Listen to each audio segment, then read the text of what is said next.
In this video, we're gonna talk about binomial theorem, part 2, where we're gonna talk about rational exponents.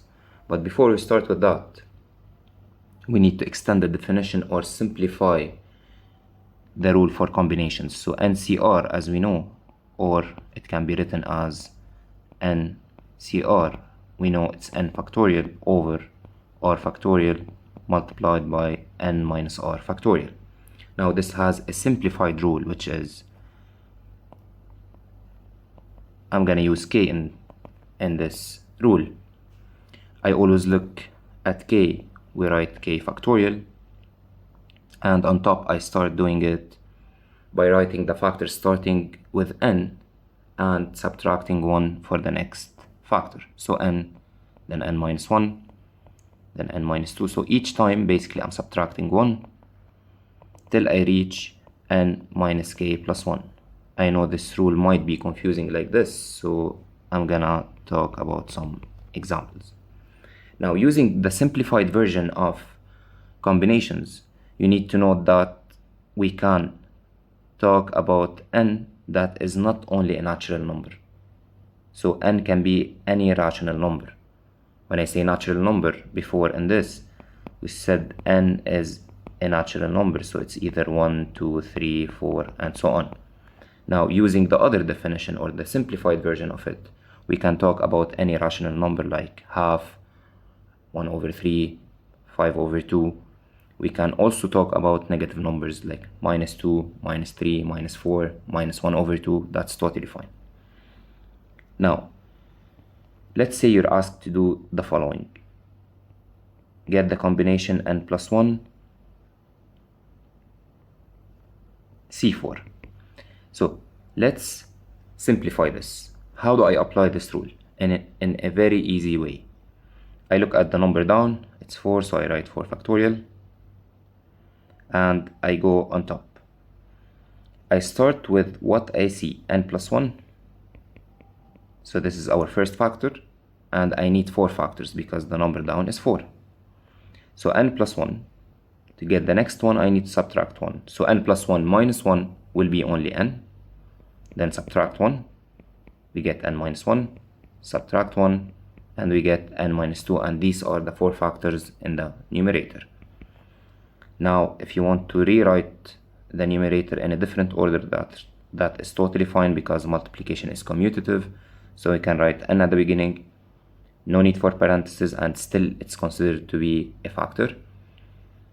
Then n plus 1, n minus 1, n minus 2.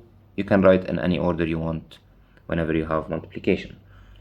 Now the 4 factorial means 1 multiplied by 2 multiplied by 3 multiplied by 4, and for sure we can multiply this to get 24. Now this is my final answer. For sure we can distribute the numerator, but no need to do that.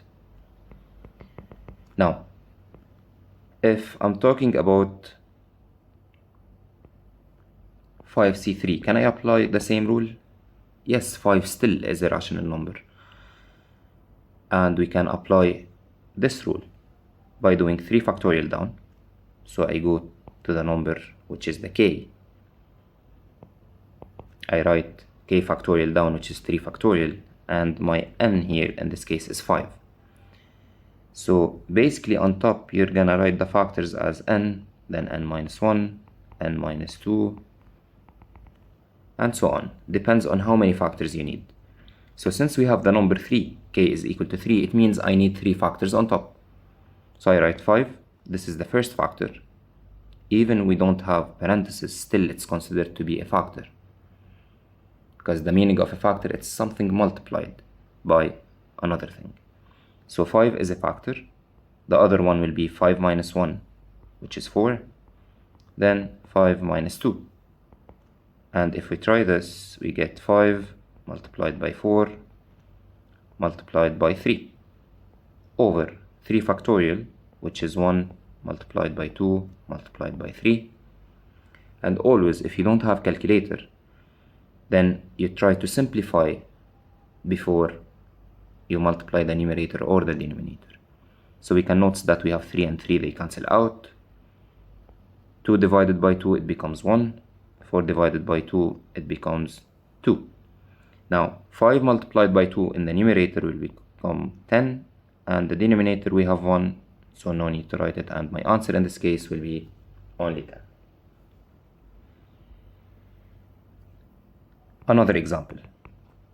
Now, using the simplified version, as I said, we can extend to rational values of n. So a rational value, it might be 1 over 4, for example, and let's say 1 over 4c2. In this case, I look at k in this case, which is 2, and the n is 1 over 4. So k factorial down, it means 2 factorial. And then in the numerator, we write n, then n minus 1, then n minus 2, and so on. So I will write 1 over 4, then I need another factor, which is 1 over 4 minus 1. So we need only 2 factors since k is equal to 2. If you have calculator, all of this can be done on the calculator, you will get the answer. Or if you don't have calculator, then you need to do it manually. So we write 1 over 4.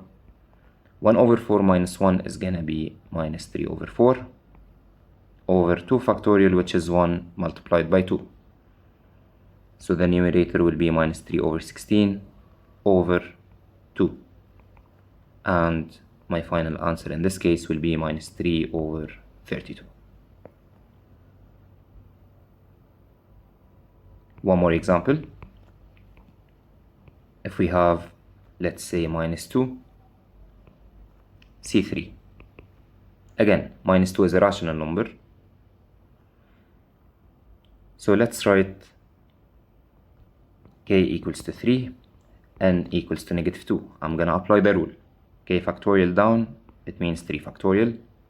And on top we have the factors n, then n minus 1, n minus 2. I keep subtracting 1 to get the next one. Now in this case we need only 3 factors, which are n, n minus 1, and n minus 2. So the first factor is the negative 2 itself, then minus 2 minus 1, then minus 2 minus 2. Again, this can be done all on the calculator and get the answer. I'm gonna do it manually, so minus 2, then this will become minus 3, this will become minus 4 over 3 factorial, which is 1 multiplied by 2 multiplied by 3. Again, it's better always to simplify before you do your multiplication. So we can note that we have 2 and 2. Divide by 2 by 2, this becomes minus 1, and this becomes 1. We have minus 3 and 3, so we can divide by 3 by 3. This becomes 1, and this becomes minus 1. And we finalize our answer by multiplying negative 1 by negative 1 will become only positive 1. Multiplied by negative 4, we get negative 4 in the numerator, over 1 multiplied by 1 multiplied by 1, which is 1, and no need to write that in the denominator. Now, I mentioned this because now we're gonna talk about rational exponents in binomial theorem. To do that, we're gonna learn about a new rule, which is 1 plus big X exponent n, and this is like a special case of the a plus b exponent n that we spoke about in the previous video. Now here n is rational. Now when I say rational, it can be 9, it can be 5 over 2, it can be negative 1 over 2, it can be negative 4, so it can be any whole number, it can be a fraction, it can be negative, that's totally fine. Now the rule for this is sigma from k equals 0 and here to infinity whenever we're talking about a fraction or negative exponent of nck x exponent k. Now some of you, they're gonna ask why we're using this. I'm gonna mention why it is of this form. But this is equal to the sigma from k equals to 0 to infinity. Before, if you remember in the previous rule, it was n. But here we have a condition, which is if and only if the absolute value of the big X is smaller than 1. So this condition must be correct for us to write sigma from k equals 0 to infinity. Now, why it's only nck big X exponent k? Because going to the main rule, if I'm applying it, a plus b exponent n, a in this case is 1, b is x, and n is n. And I know the rule, sigma n ck, a exponent n minus k, b exponent k. Now, a in this case is 1, so I will write n ck 1 exponent n minus k, b exponent k, and this b in this part will be big X. Now, 1 exponent n minus k is just 1. So 1 multiplied by nck, or x exponent k, no need to write the 1. So it will become only n ck x exponent k. So that's why we write the rule as nck x exponent k and sigma from 0 to infinity. Alright. So whenever we have rational exponent, it's better to use this form, 1 plus big X exponent n. So whenever we have rational exponent, it's better to use this form, 1 plus big X exponent n. Keep this in mind. If I want to expand this, the first term will be nc0, and big X exponent 0, actually no need to write it because it's equal to 1. So this no need to write because it's equal to 1. Plus nc1 big X exponent 1, then nc2 big X exponent 2, nc3 big X exponent 3. But since we said k goes from 0 to infinity, so we have infinitely many terms. Alright, let's see an example and hopefully it will be clearer to you. Let's say we have 1 minus x exponent negative 2. And I want to expand this one, and only I need 4 terms in the expansion, or 3 terms in the expansion. So I'll start. I prefer to write this in the form 1 plus big X. So remember, whenever we have rational exponent, we look for this form. So I'm gonna rewrite it in this way, 1 plus minus x exponent negative 2. Always, whenever you have minus x, this is the same thing as saying plus minus x equals. So 1 is 1, big X in this case is negative x, and n is negative 2. So I apply the rule, n c0, so negative 2 c0. If you want to write minus x exponent 0, that's totally fine, even though I don't prefer to write it. Plus minus 2 c1. Now minus x exponent 1, then minus 2 c2, minus x exponent 2. I'm gonna stop here. We can write many more, but I'm gonna write only the first 3 terms of the expansion. Now, in the previous video, I mentioned that whenever we see n c0, I know the answer is 1. So the first one will be 1. Minus x exponent 0 is also 1, so 1 times 1 is just 1. Now, whenever we see n c1, whatever n is, the answer is n. So I write minus 2c1 is just minus 2, multiplied by minus x exponent 1, no need to write the exponent 1 anymore, plus, or it might be minus, let's see, minus 2c2.